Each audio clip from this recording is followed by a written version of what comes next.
But I'll just end with something that somebody who knew a lot about love, he said, love is not love which alters when it alteration finds, or bends with the remover to remove. Oh no, it is an ever fixed mark that looks on tempest and is never shaken. That's real love. And what he meant by that is that love is not love that when things change, when the situation changes, your love changes. Your wife is beautiful, now she's not beautiful anymore, you don't love her anymore. That wasn't love, that was lust. That wasn't love. Because even when her beauty fades, you still love her.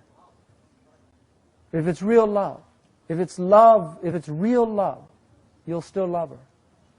If she gets fat, you'll still love her. Seriously. If she gets sick, you'll still love her. Because she'll still love you even though you're fat, you're ugly. You know, she'll still love you. Because women, they're better at love than men. Really. That's why they're mothers. That's why Allah made them mothers. Because we can't give that kind of love. We don't have that capacity. But that's real love. It doesn't change if the situations change. Now, Islam is going through a tough time. Where are the lovers?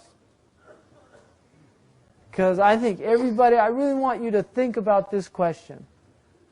وَالَّذِينَ آمَنُوا أَشَدُّ حُبًّا لِلَّهِ.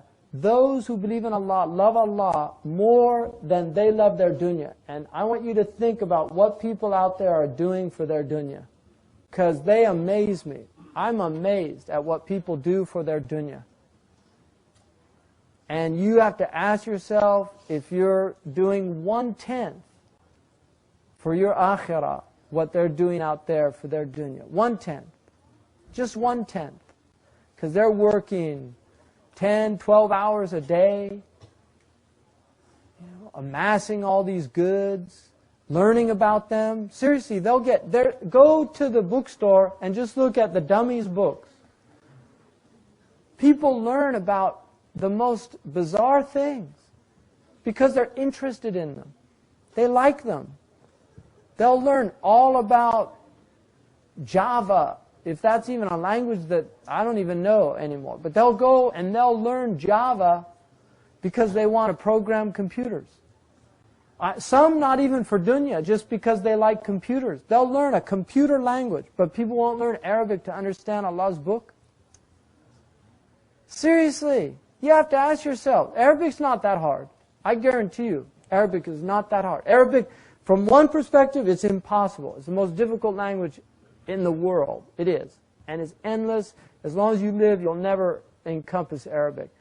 But from another perspective, it's very simple, and you can have a basic understanding of the Quran within 6 months if you really put your mind to it. I guarantee you, if you have average intelligence, in 6 months, you could have a basic understanding of the fundamental meanings of the Quran.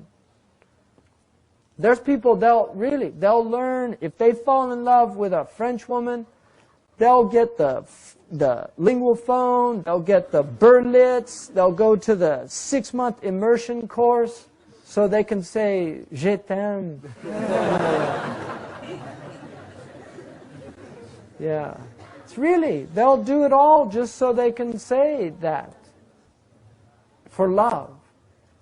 That's why they'll do it, for love. They'll do it for love. That's why we should be doing things for love.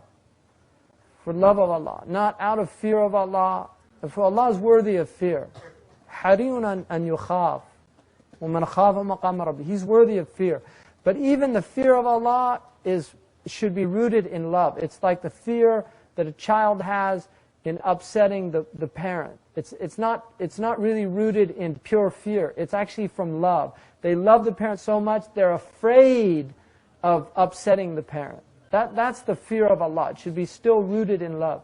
Allah is, Allahu Akbar. Allah is greater than anything I could ever say about Allah. لا نحصي الثناء عليك أنت كما أثنيت على نفسك. We can't praise you as you have praised yourself. You are as you praise yourself. Anything I say about Allah, it's deficient. So my advice to especially these young people, you need to think about your lives.